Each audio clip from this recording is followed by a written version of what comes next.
Welcome.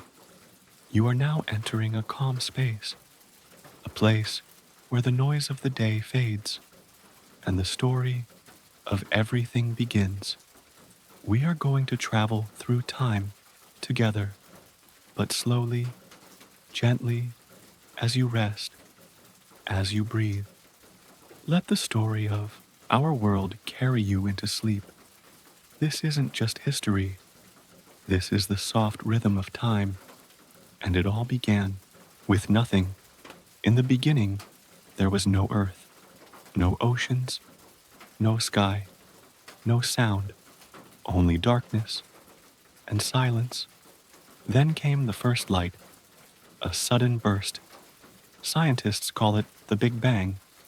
The universe started expanding, like a balloon. Billions of stars were born. Some exploded, some faded, and in one small corner of the universe, a star we now call the sun began to shine. Around this star, small pieces of dust and rock started dancing. Some crashed, some melted. One of those pieces became Earth, our home. It was hot, violent, covered in fire, but over millions of years, it cooled. Rain began to fall. The oceans were born, and inside those oceans, tiny, tiny life began. These were not animals, not plants, just little cells, floating, dividing, changing. Over millions of years, they became more complex. Some joined together. They became small creatures, crawling, swimming, breathing. This was the slow beginning of life on a young blue planet called Earth. Life, at first, was invisible. It was silent, tiny, unseen, floating gently in the oceans. Little specks of life began to grow.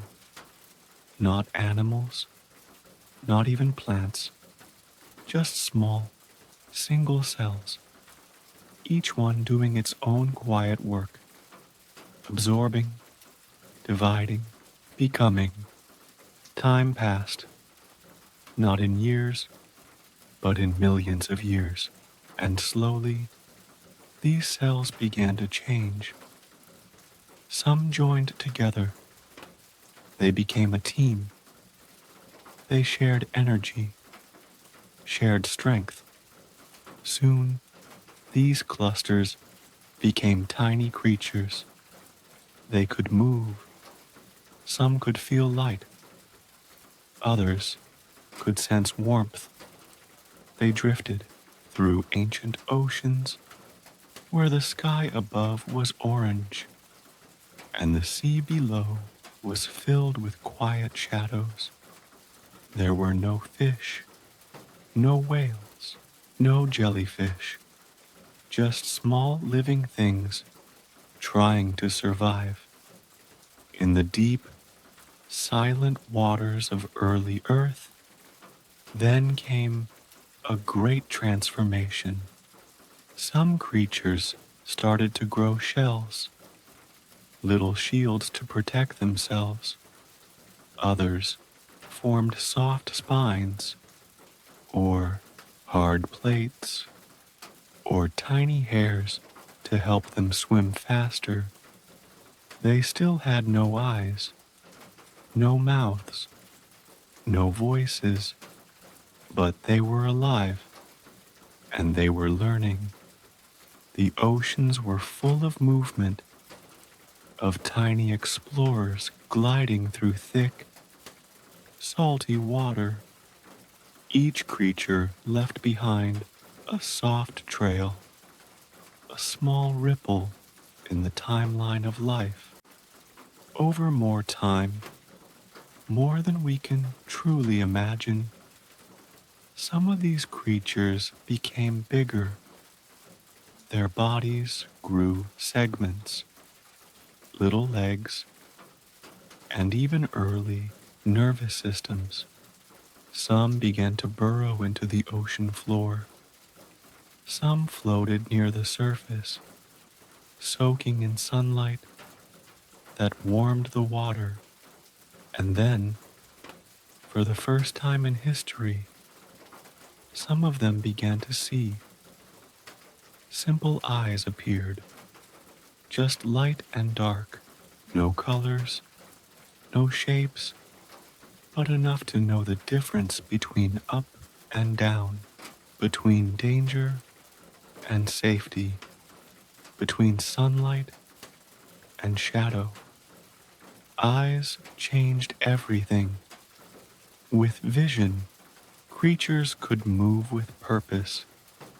They could search for food, avoid being eaten, and begin to chase one another in slow, graceful dances through the sea.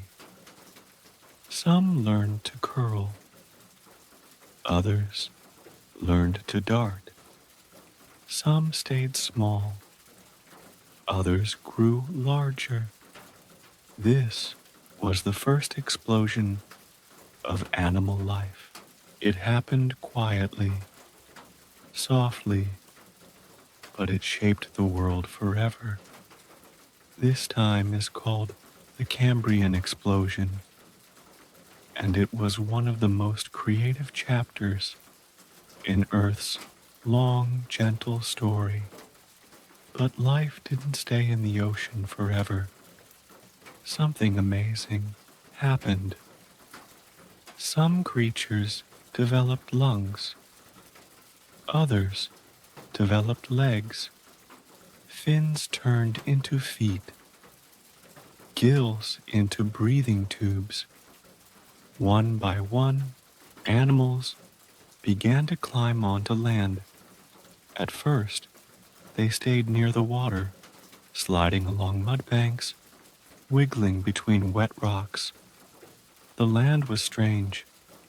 There was no shade, no trees, no forests, but there was promise, space to explore, new light, new air.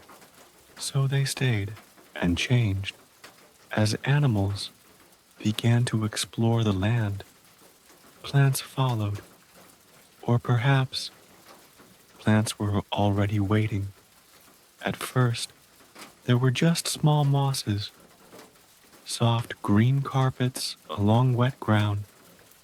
Then came ferns, shrubs, and eventually trees. Forests slowly rose, their leaves reaching for sunlight. Roots spread through the soil, holding the earth together, sharing water and life. These ancient forests were quiet. Only the wind made sound. Only the rain tapped gently on giant green leaves. But that silence was temporary. As plants filled the land, new creatures came to join them. Insects appeared, buzzing, crawling, leaping.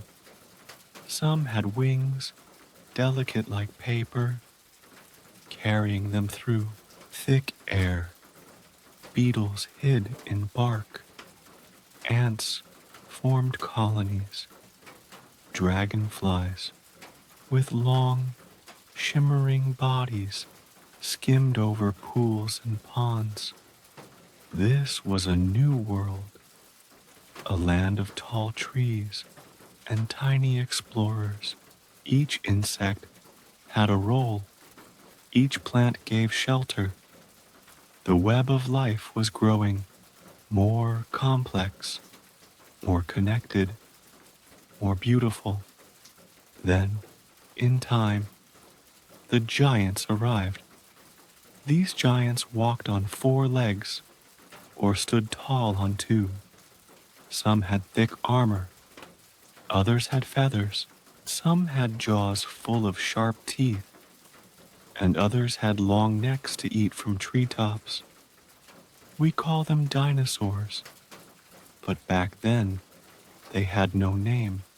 They ruled the earth, not for a few years, not for a few centuries, but for over 150 million years. They lived in forests, mountains, swamps, and deserts. Some flew through the sky, others swam in oceans, some hunted, others grazed. There were thousands of kinds, all different, all part of the same beautiful story. And then, one day, it ended. A rock from space, a meteor, came crashing into the earth. The sky turned black. The sun disappeared behind dust and smoke. Plants died. The air grew cold. And the giants fell. The age of dinosaurs was over, but life was not. In the quiet after the storm, new life began to grow. Small mammals, furry, warm-blooded, soft-hearted, began to appear. They hid in trees, dug into the ground, nursed their young with milk and care. They were not the biggest, not the strongest, but they were clever and kind. They stayed awake at night, listened to the wind, watched the stars, and among them, one would change the world. The forests were deep, the nights were long, the winds whispered quietly through trees that had never seen people, not yet, but deep in those forests, in the shadows, a small creature began to change. It was curious, it was quick, it was different. It could walk on two legs. Its hands were free to carry, to shape, to reach. And inside its head, something new was happening. Its brain was growing. It remembered. It planned. It wondered. This was the beginning of humans. They weren't like us. Not yet. They were hairy, strong. They couldn't speak in words, but they looked at each other and they knew things. They felt fear. They felt love. They felt hunger. They felt the cold wind of night and the warm sun of day. They traveled together, not in cities, not in villages, but in small groups, families, tribes. They moved across wide grasslands and climbed high hills, searching for food, water, shelter. They watched the skies, followed the animals, and slowly, without knowing it, they began to shape the earth. One day, perhaps by accident, one of them saw a spark. A tree had fallen, lightning had struck, and in the center of that broken wood was fire. It flickered, it danced, it gave off heat and light. They were afraid, but they were drawn to it. They brought it back to camp, fed it with dry sticks, and for the first time, the night wasn't dark anymore. Fire changed everything. Now they could stay warm. They could cook food. They could protect themselves from wild animals. And maybe they began to gather around that fire, not just for warmth, but for stories. They had no words, but they had sounds, grunts, laughs, shouts. They used their hands to show things, pointed, gestured, held up stones. They began to remember what worked and teach others what to do. Slowly, language began to grow, not all at once, but little by little. The sounds started to have meaning. The meaning turned into messages, and messages became memories. They were no longer just surviving, they were beginning to connect. They used stones to make sharp tools. They carved sticks into spears. They scraped animal skins to make clothing. They cracked bones to eat the marrow. Every day they learned something new and passed it on. They hunted deer. They gathered roots. They dried meat for later. When the seasons changed, they followed the food. They traveled great distances across deserts, over mountains, through forests, and as they traveled, they found new lands, new animals, new challenges, but always they kept going. They began to paint, not on paper, not on canvas, but on cave walls, with crushed berries, charcoal from fires, and colored earth. They drew what they saw: handprints, animals, hunts.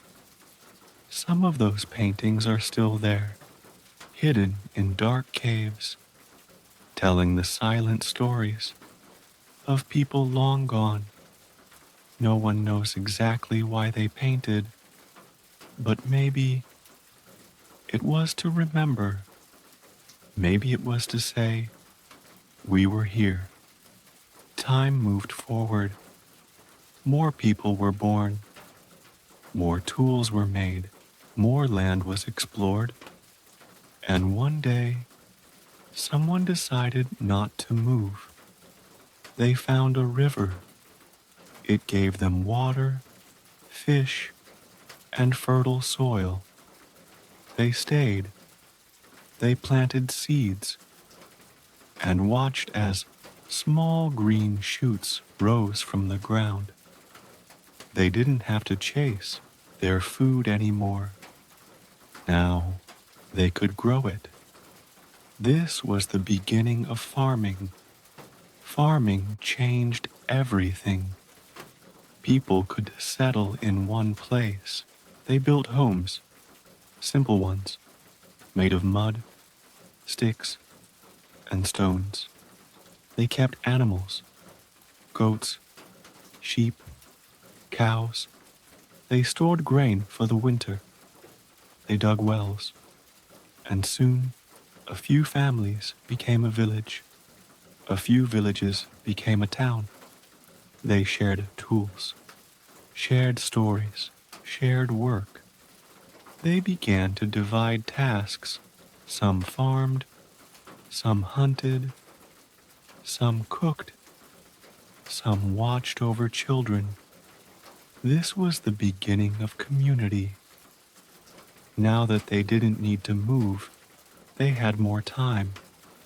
Time to think, to experiment, to wonder. They learned how to shape clay into pots, how to spin thread from plants, how to weave baskets. They built ovens to bake bread. They learned which herbs healed wounds and which ones made them sick. Children were born into stillness. They grew up knowing the same trees, the same river, the same stars. And as the days passed, the world of humans became more stable. and more complex. They began to notice the sky, the rising sun, the changing moon, the return of seasons.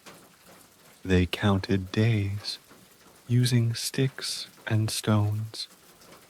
They watched the stars and saw patterns. They began to measure time, not by mere minutes or hours, but by the rhythm of nature. They built calendars, not with paper, but with memory and observation. This helped them know when to plant, when to harvest, when to rest. The earth became a giant clock, and humans were learning how to read it.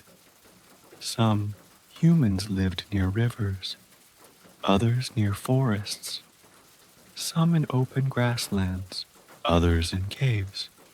Each group adapted to their world. They used what they had.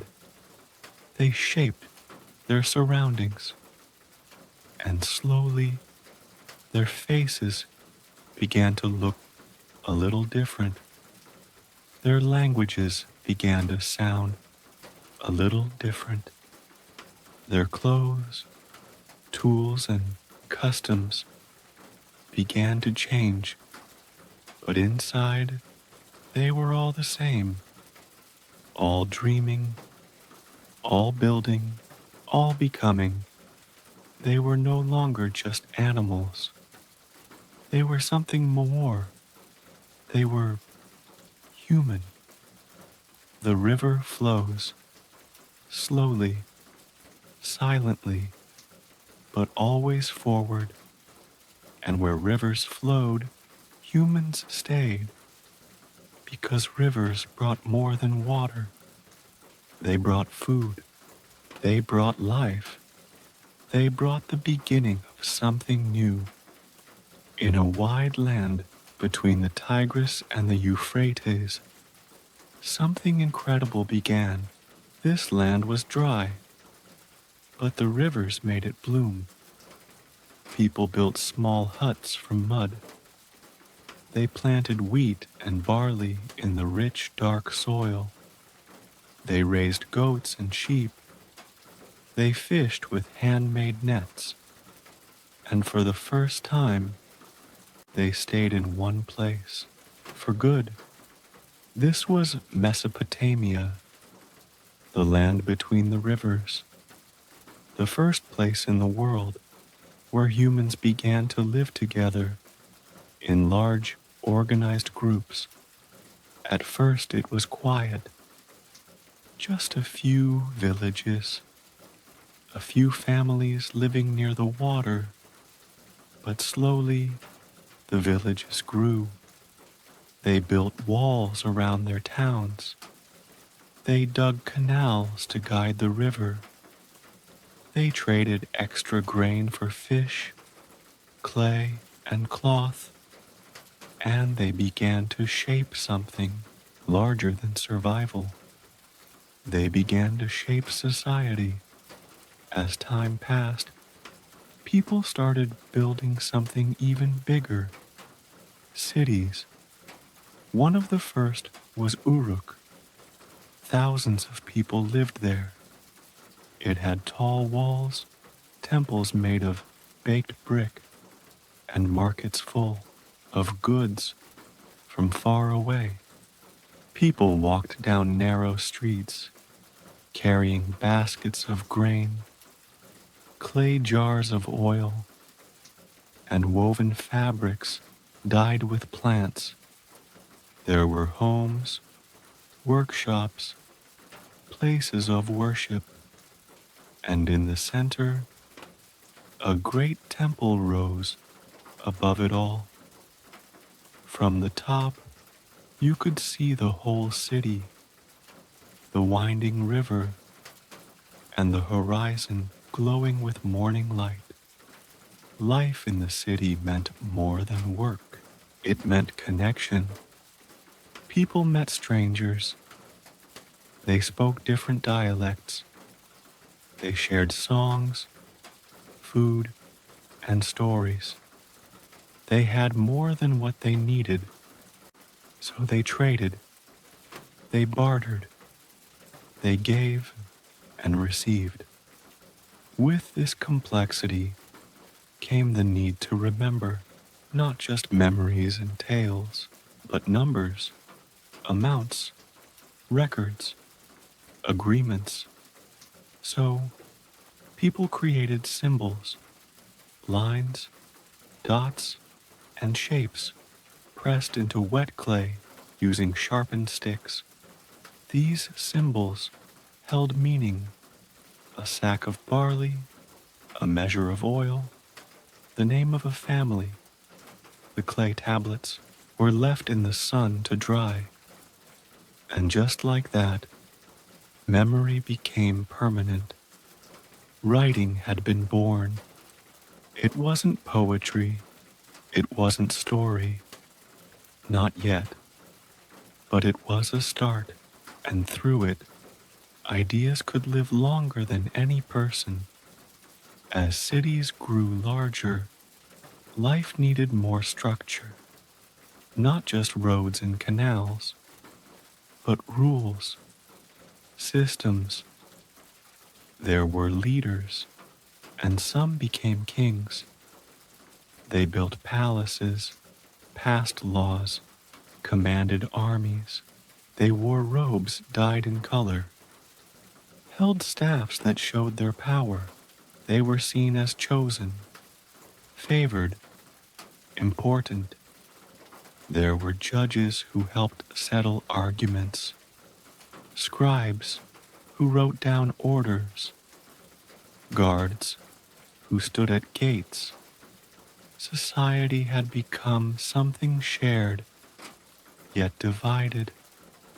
There were rich and poor, free and enslaved. Some had more than others, but still, the cities grew. Still, people stayed. Still, they believed in building together. Far to the west, along a different river, another civilization was rising, a calmer, slower river, the Nile, Egypt. Every year, the Nile would flood its banks, and every year it would leave behind dark, fertile soil, perfect for farming, perfect for life. People built their homes close to its edges. They planted crops in straight lines. They timed their planting with the rhythm of the water, and they gave thanks to the river that never let them down. In Egypt, they had rulers too, but they weren't just kings. They were called pharaohs, and pharaohs were more than leaders. They were seen as divine, as gods in human form. They were the bridge between heaven and earth. And so, when a pharaoh died, he wasn't just buried, he was honored, he was prepared, he was sent into the afterlife. For this journey, he needed something powerful, something eternal.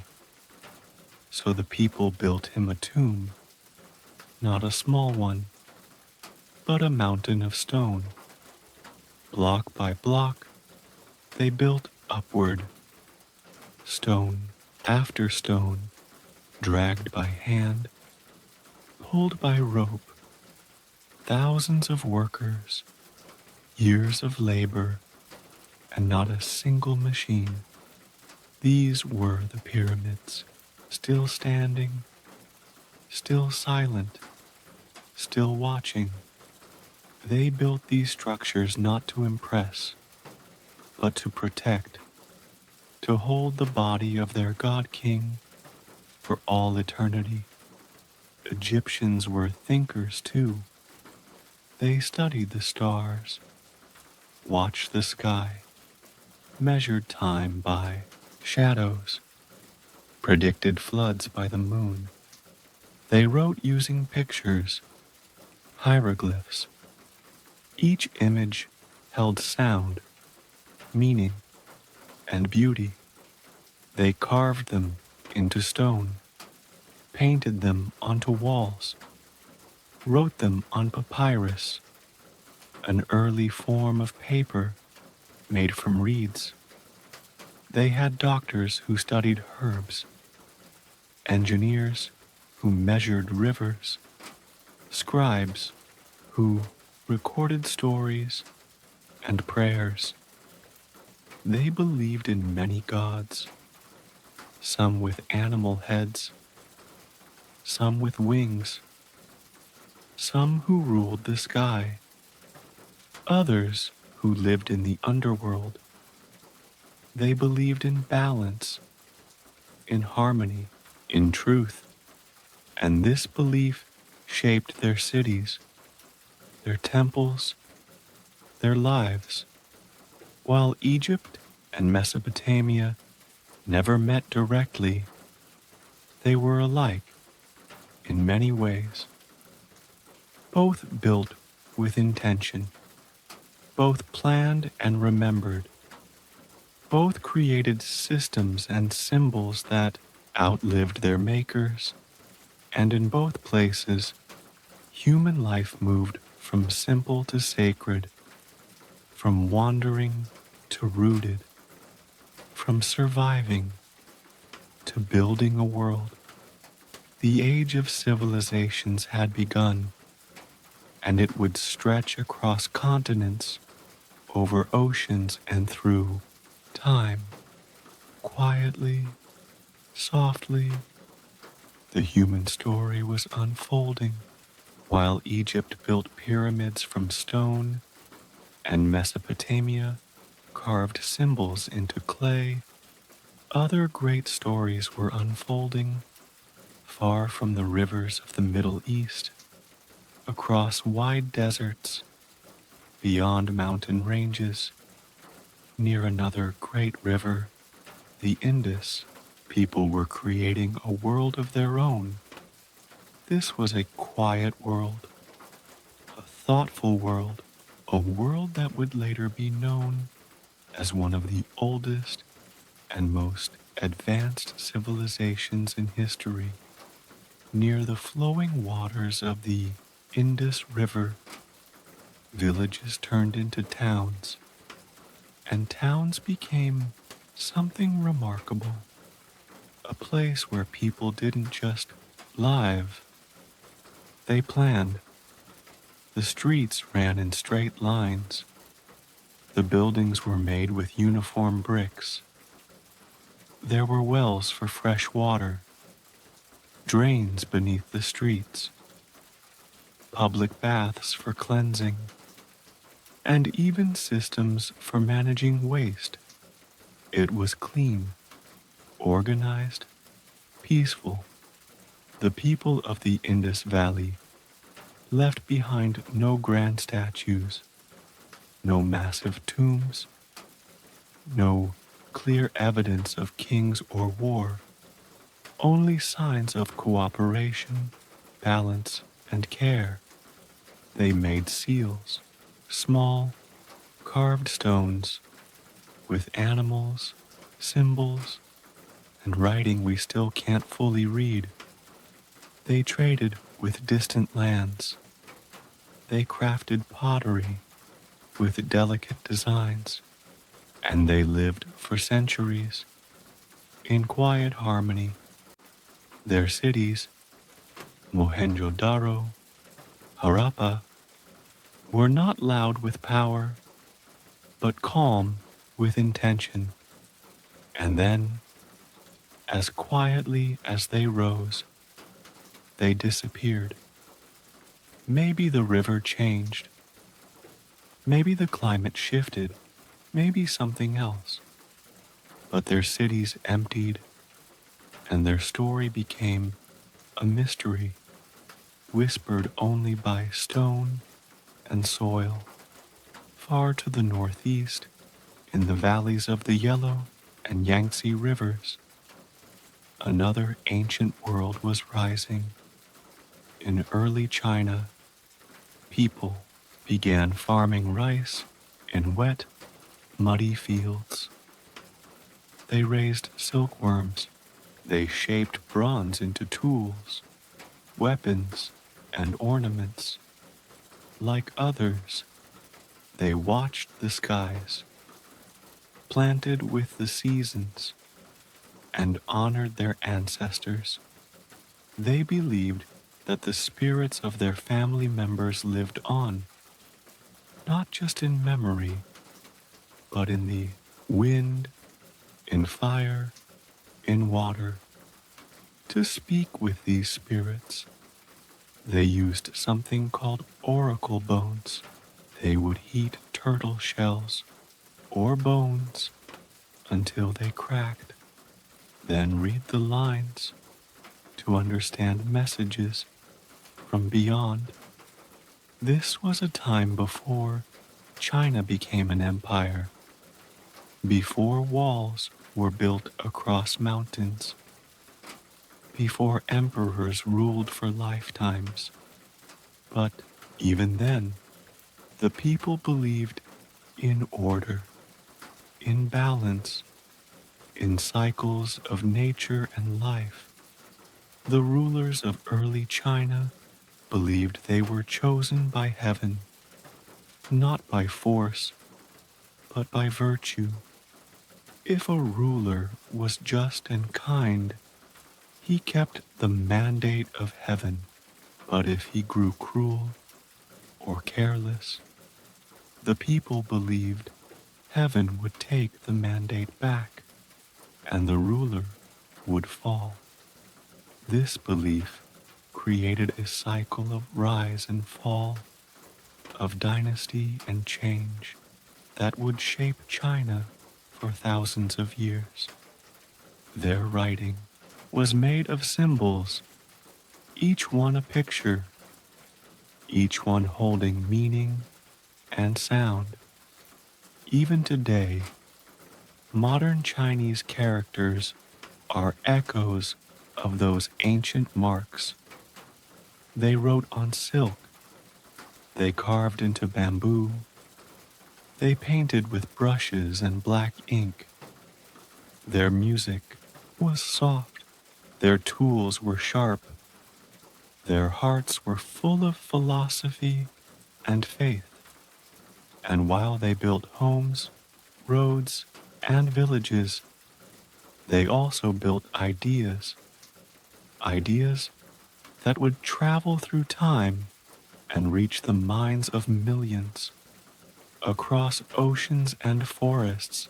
In the western highlands of South America, another kind of civilization was quietly forming. It was not near rivers, but high in the mountains, above the clouds. Here, people built with stone. They shaped steep terraces into hillsides to grow potatoes, maize, and beans. They didn't use wheels. They didn't write words, but they built roads across mountains and connected villages through quiet strength. They played flutes made from bone, sang songs to the wind, lived close to nature, and shaped their future from the land itself. Though they were far from Egypt, far from the Indus, far from Mesopotamia and China, they were part of the same great pattern. They dreamed, they worked, they loved, they built, they added their own chapter to the growing book of human civilization. In every corner of the earth, human life had taken root. And even though these people never met, never heard each other's names, they were all part of the same journey. Different rivers, different tools, different gods, but the same desire to live, to grow, to belong, to remember. And so, without knowing, the early East and the far South were quietly preparing the world for everything that would come next.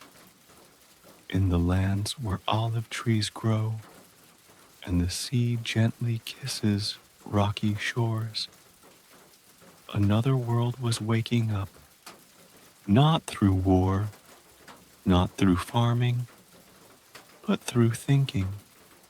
In small city-states surrounded by hills and water, people began to wonder, why are we here? What is justice? What makes something beautiful? They didn't write these questions in books. At first, they spoke them aloud, sitting under trees, walking through markets, arguing gently in the warm air. This was the world of ancient Greece, and though it was small in size, its ideas would echo far beyond its time. There was no single Greek empire in the beginning. Instead, there were many cities: Athens, Sparta, Corinth, Delphi, each with its own laws, armies, and customs, each proud of its own way of life. Athens was known for its love of learning. Sparta was known for discipline and strength. But across the region, ideas traveled just like trade, by sea, by speech, by stories whispered across firelight. In Athens, philosophers walked the streets. They asked big questions in soft tones.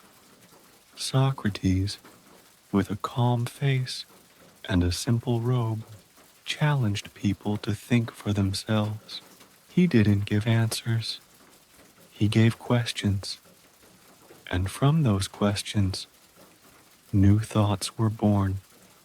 His student, Plato, wrote about a world of perfect forms, a world of truth beyond what we see. And Plato's student, Aristotle, looked at the world with careful eyes, studying animals, plants, stars, and human hearts. These men shaped how humans would think, not just in Greece, but around the world. While some pondered the soul, others explored the body. Doctors studied illness. Artists carved marble into human shapes. Playwrights told stories that made people cry, laugh, and reflect. In theaters carved into hillsides, people gathered to hear tales of gods and heroes, of mistakes and forgiveness. And when the play ended, they walked home under starlit skies, still thinking. But Greece was not only a land of questions, it was also a land of conflict. City-states often fought one another. Borders were drawn and redrawn. Alliances formed and faded. And in time, even Greece's own glory began to shift. To the west, another power was rising, quietly at first, then with purpose. It started with a single village, then became a republic, then became something far greater. It was called Rome. Rome didn't begin with ideas. It began with roads, with stone, with structure. Roman engineers built straight highways that cut through forests and mountains. They built aqueducts to carry water, colosseums for games, forums for debate. They admired Greek art, adopted Greek gods, copied Greek writings, but they added something new: order. In the Roman Republic, citizens voted, senators debated, laws were written and enforced, power was shared, at least at first, but power has a way of growing. Soon, generals gained more than armies. They gained loyalty, and one man, calm and clever, changed everything. His name was Julius Caesar. He crossed rivers where he wasn't supposed to. He won battles others thought impossible, and when he returned to Rome, he didn't give up his power. He held it, and people followed him. Some feared him, some loved him, but one day, those who feared him too much ended his story. Even so, Rome didn't fall. It transformed from republic to empire, and with it came emperors, some wise, some cruel, some forgotten, and some remembered forever. They ruled lands stretching from the deserts of Africa to the icy hills of Britain. They spoke Latin, they built cities, they collected taxes, and they left their mark on everything they touched. But even great stones crack, even long roads come to an end. Rome, like every civilization, faced pressures it could not stop. Too big to control, too many enemies at the gates, too much change from within. The empire split, weakened, and faded. Its cities were raided, its glory dimmed, and the great voices of Rome became echoes in stone ruins and forgotten scrolls. But its ideas lived on, in languages, in buildings, in law, and while one world faded, another was quietly beginning, a time of nights and candles, of prayers and patience, a chapter we now call the Middle Ages. When the mighty Roman Empire began to fall, it didn't happen in one night. There was no single moment, no loud ending. It was more like a long exhale, a slow dimming of a great light. Cities emptied, libraries closed, statues were left without names, and the stone roads, once busy with footsteps, became quiet. But people didn't disappear. They simply began to live smaller lives, simpler lives, closer to the earth, closer to the seasons, closer to each other. In fields and forests across Europe, small villages appeared, clusters of wooden houses, thatched roofs, smoke rising from chimneys into gray skies. Life was slower now, and harder. There were no more emperors, no more giant armies marching across the land. Just farmers, blacksmiths, bakers, and shepherds trying to survive the cold winters and the long, muddy springs. People worked from sunrise to sunset. They tilled the soil with iron tools. They planted wheat and barley. They raised animals, goats, sheep, chickens. Children helped gather firewood. Women baked bread and brewed ale. And the old told stories by candlelight. They didn't ask big questions anymore. They didn't write many books. They prayed. In the center of every village was a church made of stone or wood, simple but sacred. Bells rang in the morning to begin the day's work.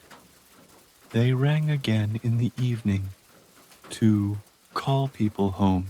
And on Sundays, the village gathered, filling the small space with silence and song. Priests read from the Bible, written in Latin, a language few could understand, but they listened anyway, because faith gave comfort, because heaven felt closer than the problems of kings and kingdoms. Above the villages, castles stood on hills. They weren't made of gold. They were gray and cold, built for safety, not beauty. Stone walls, tall towers, gates of iron and wood. Inside lived the lords, and sometimes knights in armor, sworn to protect the people from dangers outside, bandits, invaders, wild beasts, and sometimes even each other. These lords controlled the land, and the people worked that land, giving a portion of their crops as payment. It wasn't fair, but it was the way things were. Knights trained from a young age. They learned to ride horses, to fight with swords and spears, to serve their lord and follow a code called chivalry. But battles were rare. Most knights spent their days patrolling roads, settling disputes, or preparing for wars that never came. And still, somewhere beyond all of this, in the quiet corners of the world, knowledge did not sleep. In the East, cities were still glowing. In Baghdad, Cairo, and Damascus, scholars gathered in great libraries. They translated Greek and Roman texts into Arabic. They studied the stars, measured the movement of planets, mapped the skies with tools and formulas. They healed wounds with herbs. They performed surgeries. They wrote books on medicine and mathematics. They calculated the size of the earth before many in Europe believed it was round. They preserved the old wisdom and added new ideas of their own. In India, numbers were being shaped into symbols we still use today. 0, 1, 2, the beginning of algebra, the roots of logic, the foundations of science. In China, paper was being made, not from parchment, but from plant fibers, soft, foldable, perfect for writing. They printed books with wooden blocks, painted landscapes with ink and silence. They built compasses for travel and fireworks for celebration. They recorded history in scrolls that stretched longer than the rivers they lived beside. And in Africa, in a city called Timbuktu, gold gleamed under the sun. But the true treasure was knowledge. People came to study, to read, to learn. They spoke many languages, but shared one belief that understanding made life richer. So while Europe grew colder and darker, the world beyond it was burning with thought. But slowly, that light began to return. Europe began to shift, not quickly, but gently, like snow melting in the early spring. People started to look outward again. They traded with merchants from the east. They brought back silk, spices, stories, and songs. And with those stories came questions. And with those questions came books. At first, books were rare, copied by hand, locked in monasteries. But monks, sitting in candle-lit rooms, carefully copied the old texts, word by word, page by page. Some pages were covered in gold leaf. Some were filled with drawings of strange creatures. Some were secret. Some were sacred. These books became the seeds of something new, because the people who read them began to remember. They remembered the Greeks. They remembered Rome. They remembered how to think, how to reason, how to ask. And so, the long silence of the Middle Ages was slowly replaced by a whisper that would grow into a song, a movement, a light. And when that light came, it would be called the Renaissance. The whisper had returned, the whisper of ideas, the whisper of beauty, the whisper of thought. For a long time, Europe had been quiet, busy, surviving, busy praying, busy hiding from the unknown. But now, the unknown was calling again, and people were listening. It didn't begin with loud trumpets.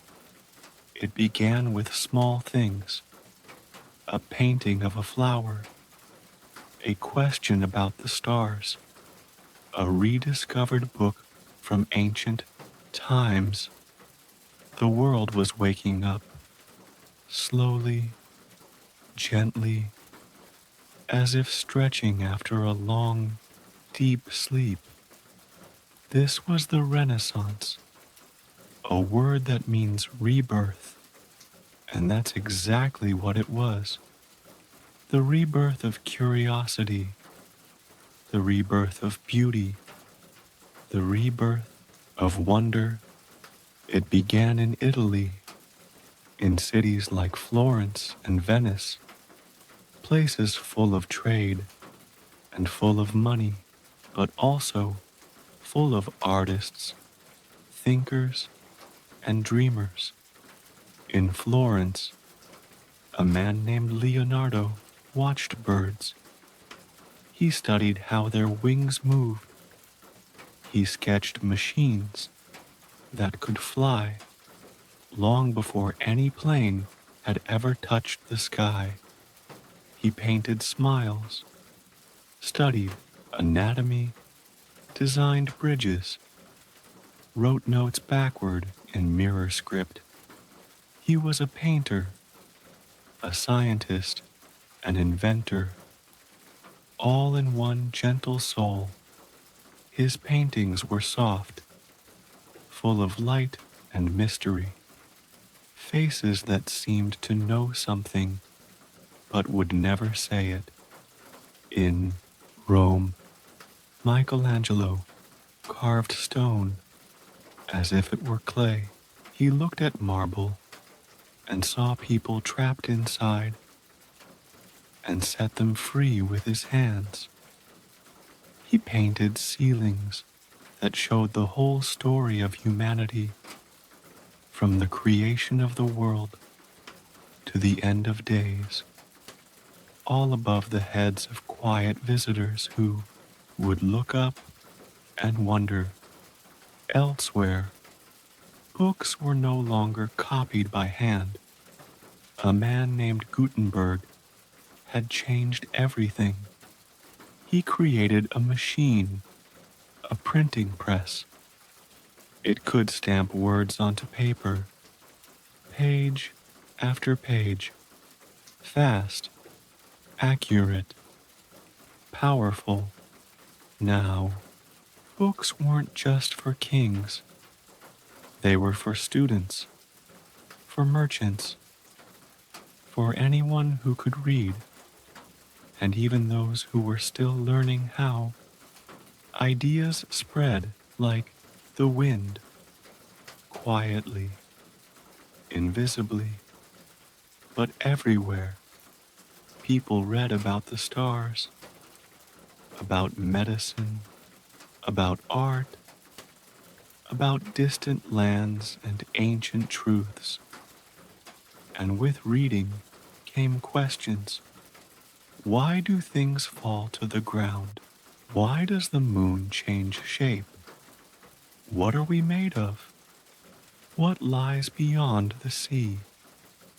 Some of these questions couldn't be answered by books. So people began to explore, not just with maps, but with ships. They built stronger sails, larger hulls.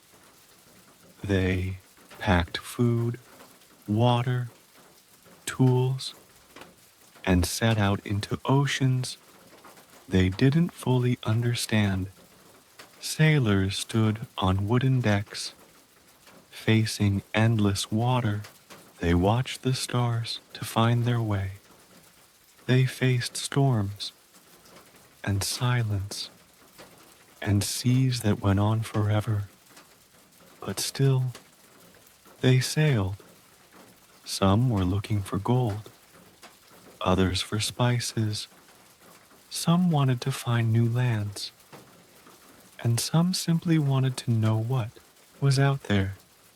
They found islands with strange fruits, forests louder than any church bell, skies that looked the same, but hid stars they'd never seen before.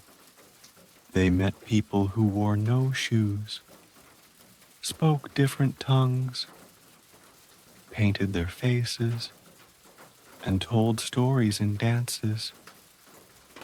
Not all meetings were peaceful. Some were violent, some were cruel. Many lives were changed, and not always for the better. But even in pain, the world became connected. The oceans were no longer walls, they were bridges. And as ships moved from port to port, ideas moved too.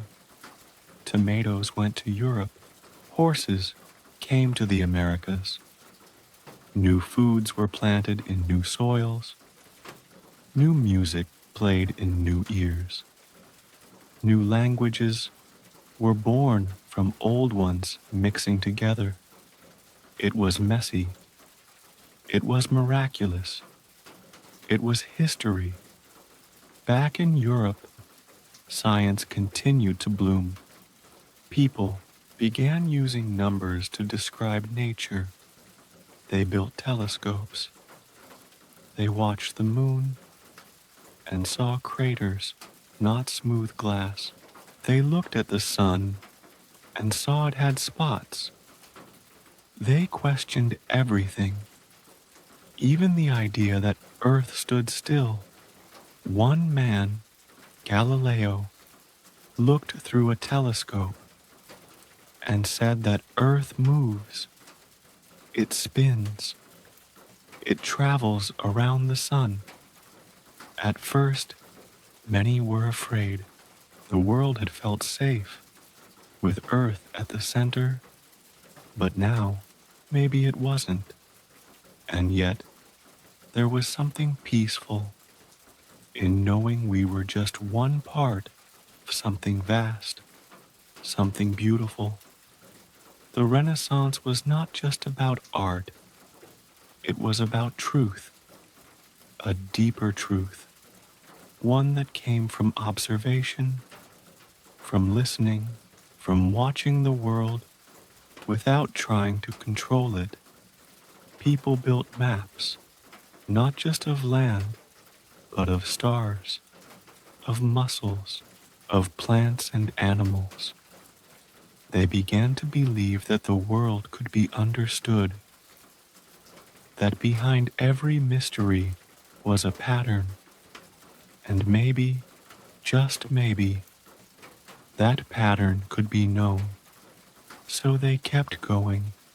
They painted, they measured, they wrote, they sailed, and, without knowing it, they prepared the world for something even more powerful.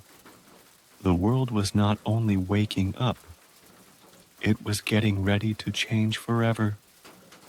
Because just beyond the calm, just beyond the beauty of the Renaissance, came a force of steam, steel, and invention. The modern world was waiting. The world had changed before, but never like this. In the past, change had been slow, like rivers carving paths through stone. It took generations to feel the difference. But now, change was fast. It came with noise, with smoke, with sparks. It came with a quiet idea that began to grow louder and louder until it reshaped every corner of life. It started with thought, with a belief that things could be improved, that problems could be solved, that nature could be understood, not just watched, but measured, predicted, harnessed. This was the birth of the modern world, and it began not in a palace or a temple, but in fields and workshops. Farmers began to experiment. Instead of planting by habit, they observed. They studied the soil. They bred stronger crops. They used tools made of stronger metal. Harvests grew bigger. Fewer people needed to grow food, and that meant others could do something else. They moved to towns, to cities, to places where something strange was happening. Machines. At first, the machines were simple. A wheel here, a pump there. But soon, someone added fire. Someone added steam. And suddenly, machines could move. And when they moved, they didn't stop. This was the beginning of what we now call the Industrial Revolution. It didn't feel like a revolution. There were no battles, no flags, but everything changed. Workshops became factories. Handmade tools became mass-produced. What once took 10 days now took 1 hour. Cloth, thread, nails, buttons, bricks, all made faster by machines. People left the countryside. They followed the smoke. They moved into cities that grew taller and louder. Every week, streets were full of carts, horses, chimneys. Children worked in mills. Mothers worked long hours. Fathers came home tired, covered in soot and dust. The cities didn't smell of flowers. They smelled of fire, of iron, of change. But in these same cities, new inventions were being born. The steam engine could pull a train across an entire country. The telegraph could send a message across oceans in moments. Electricity could light a home long after the sun had gone. Suddenly, the night was no longer dark. People stayed up later. They read more. They worked more. They connected more. Factories hummed. Trains roared. Telephones rang. And the world, once wide and slow, became small and fast and in this fast world, new questions appeared. What rights do workers have? Should children be in school or in factories?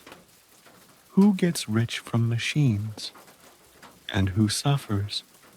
Revolutions had happened before, but now there were different kinds. Revolutions of thought, of law, of freedom. In some countries, people demanded change. They asked to choose their leaders, to vote, to be heard. In America, people wrote a constitution that promised freedom, even if it didn't always deliver it. In France, crowds tore down the walls of kings and prisons. They shouted for liberty, for equality, for brotherhood. In many places, people still lived under kings, but now they asked, why? Why should one man rule all? Why should birth decide power?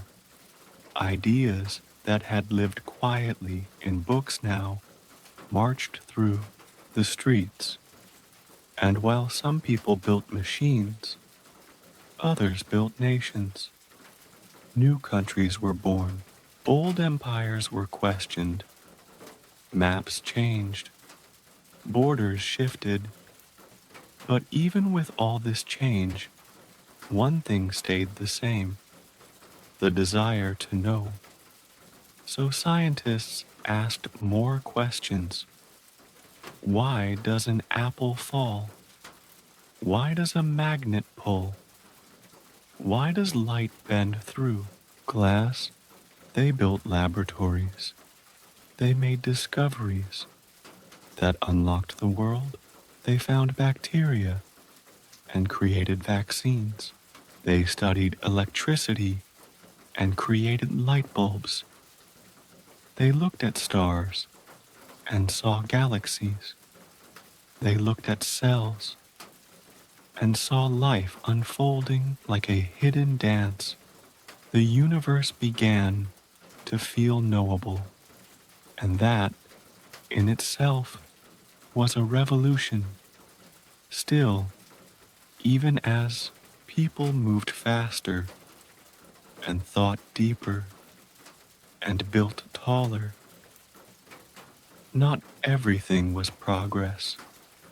The same machines that made life easier also made weapons. The same factories that produced shoes also produced bullets. The same science that healed the sick could also harm, because humans, for all their wisdom, still carried anger, still carried fear, still struggled to live in peace. And so, as the 20th century approached, the world stood on the edge of wonder and danger. It had built cities of glass and steel. It had crossed oceans and skies. It had unlocked nature's secrets, but it hadn't yet learned how to live without war. And soon, the greatest wars the world had ever seen would begin. But for now, the world paused, breathing in the modern age, standing tall, bright, awake. The world had grown louder. Machines hummed. Trains rattled across steel tracks. Electric lights glowed where candles once flickered. Voices crossed oceans through wires. Ideas moved as fast as ships, as fast as thought itself. And yet, not everything was bright. Beneath the surface, tensions stirred. In boardrooms, in parliaments, in quiet corners of maps where borders met like cracks in glass. Nations were proud. Some felt threatened. Others felt hungry. Hungry for land, for power, for recognition. Alliances were made. Promises were whispered between governments. Lines were drawn on paper. Lines that would soon be crossed in blood. It didn't begin with a great explosion. It began with a single moment. A man in a car. A shot fired, and the weight of it rolling across continents like thunder in the distance. This was 1914, and the world would never be the same. One by one, nations were pulled in. Some marched to honor treaties. Some marched to defend themselves. Some marched because they believed they had no other choice. This became the First World War. Across Europe, fields once full of wheat and wildflowers were turned into trenches, long, deep scars dug into the earth, lines of mud, wire, and waiting. Men sat in the cold, wrote letters in the dark, listened to rain falling on their helmets as they waited for whistles or silence. The weapons were new.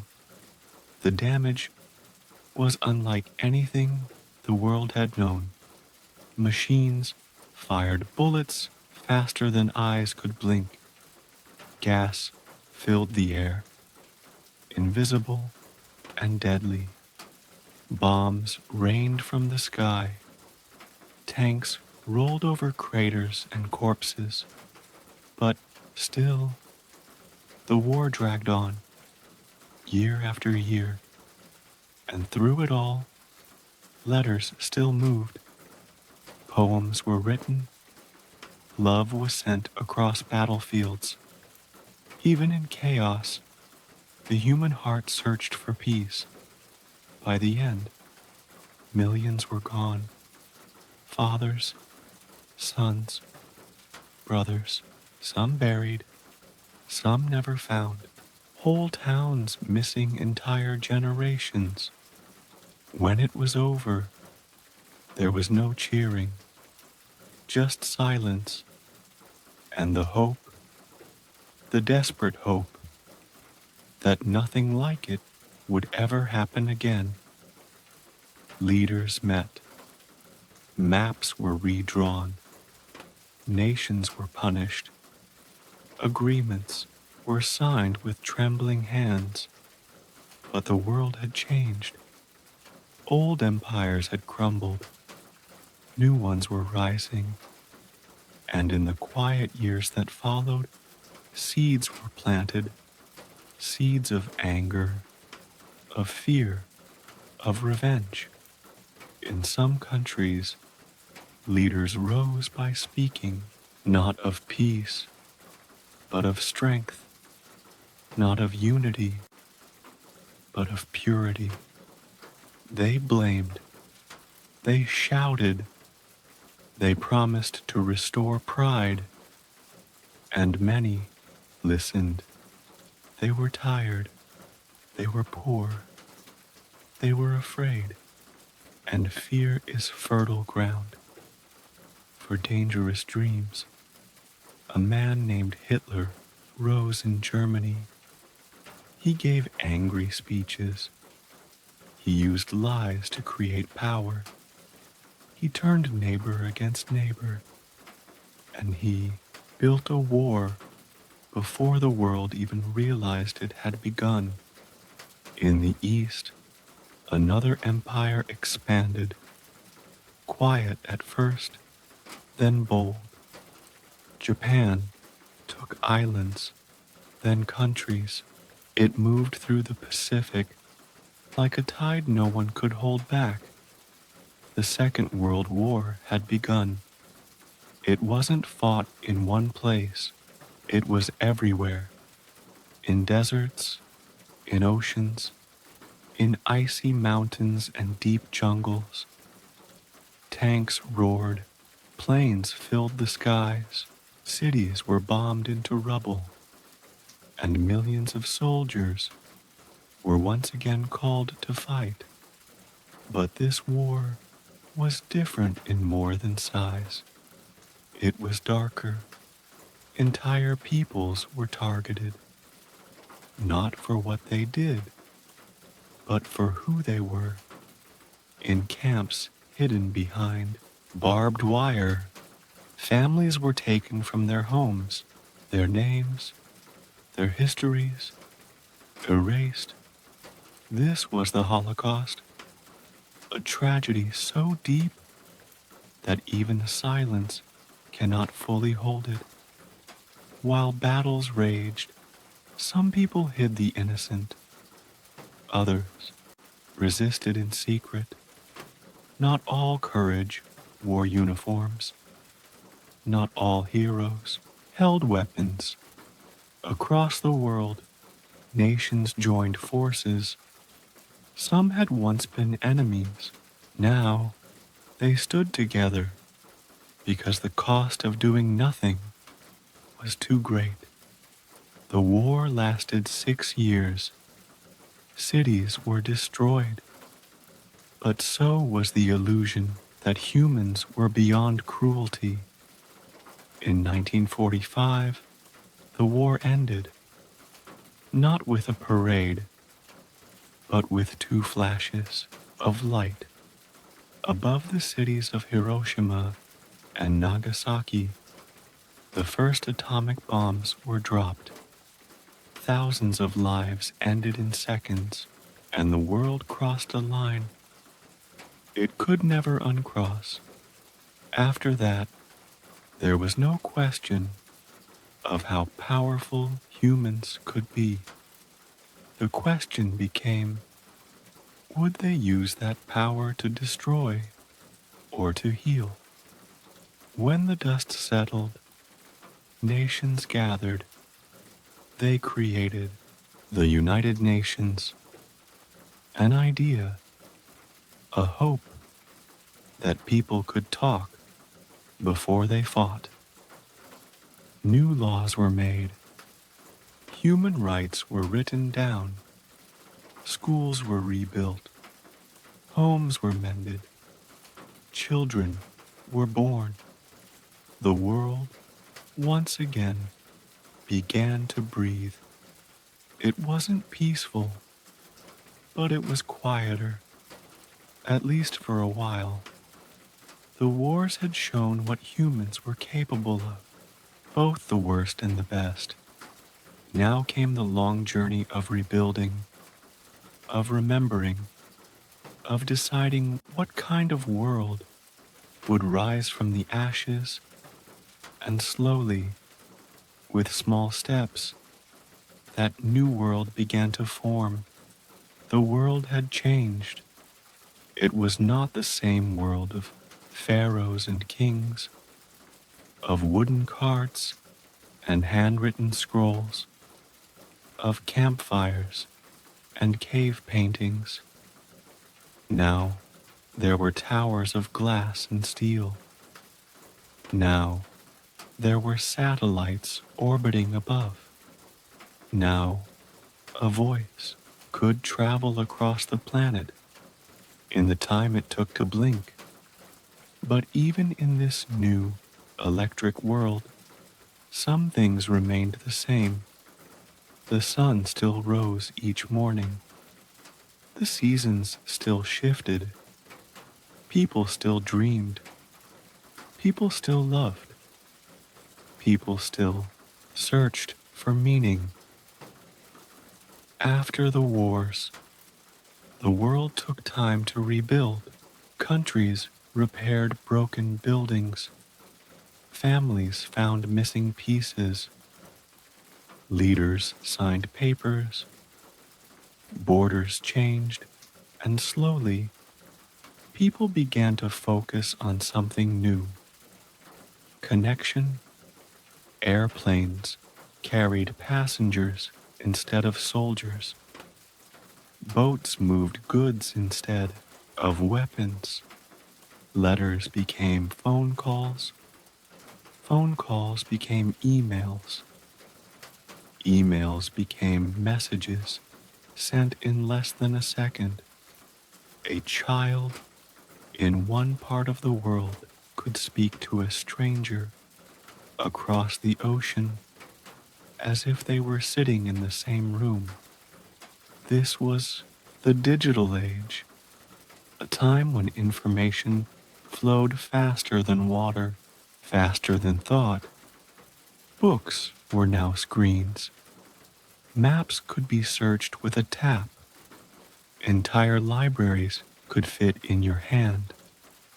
And yet, even with this incredible speed, some people felt slower inside, overwhelmed, tired, unsure of where the future would lead, because with every new tool came new questions.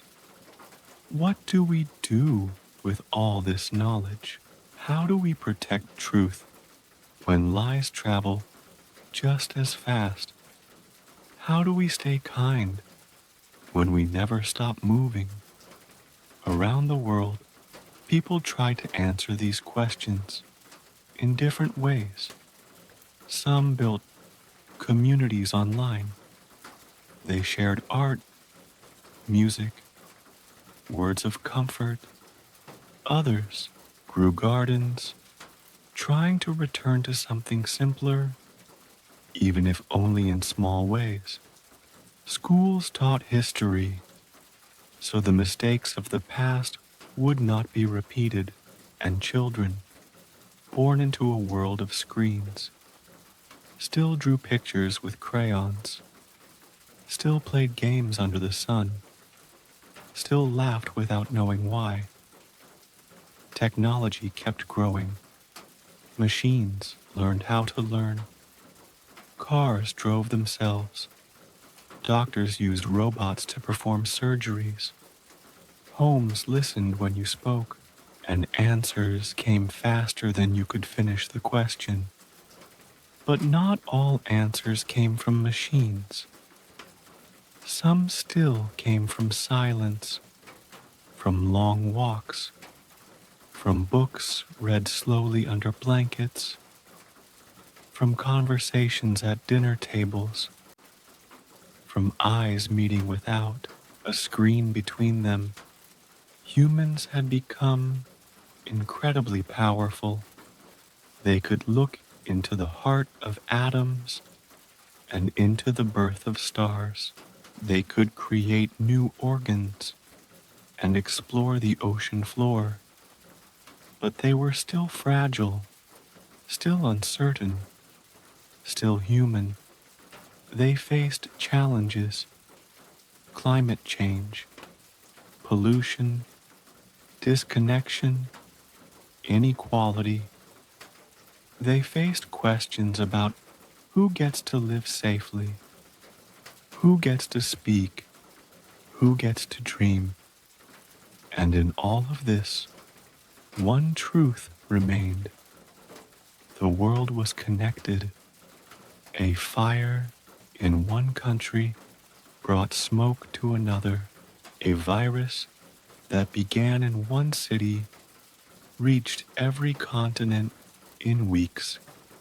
A story posted in one language was read in dozens more by strangers miles away. The earth was no longer a collection of separate places.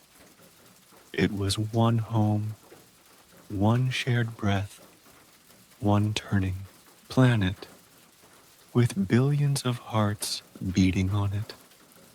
And as people moved into the present, some slowed down again.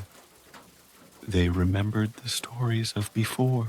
They looked back at the long path that led here, from the first sparks of fire to the pyramids, to the paintings, to the printing press, to the rockets that touched the edge of space. It had all happened because humans kept asking, "What's next?" And though the world moved fast, many people found comfort in pausing. They sat by windows, listened to rain, held hands, watched trees sway in the wind, and in that stillness, they remembered that the future wasn't just something to build. It was also something to feel, to imagine, to hold carefully, because no matter how advanced the world became, the softest things still mattered most: kindness, curiosity, peace, sleep. The present world was not perfect, but it was still full of hope, and under stars that had witnessed every age, people still looked up, took a deep breath, and dared to dream again. Now, you've traveled far, from stars being born to empires rising and falling, from stone tools in the forest to spacecraft whispering through the sky. You've walked through deserts, sailed across oceans, stood in crowded cities, and sat in silent caves. You've met kings and poets, builders and farmers, inventors, dreamers, warriors, children. You've heard their stories, not loud, but gentle, and now you've arrived here, right where you are, wrapped in stillness, carried by time. Let your mind rest now. There is nothing more to know tonight, nothing more to chase, no battles left, no questions to answer, just the quiet rhythm of breath, the warmth of your body settling, the soft weight of the world, finally pausing. Outside, the stars are still there. They've watched everything you've heard. They watched the oceans form. They watched the first steps of life. They watched pyramids rise. They watched rockets leave the ground. And they are watching you now, in this quiet room, in this quiet moment. As your eyes begin to close, you don't need to think anymore. The world will keep turning. The sun will rise again. History will keep unfolding, piece by piece, page by page. But right now, you are safe. You are still. You are home. Let your body grow heavy. Let your thoughts float. If they wander, let them drift gently like leaves on water. There is no rush. Sleep comes like history, slowly, softly, without effort. Breathe in and let go. Breathe out and release the day. You've seen everything. You've heard the whole story. And now you rest. Let the world be quiet. Let your dreams begin. You are part of this story too. A quiet chapter, still unfolding. Good night. Sleep well. You've arrived.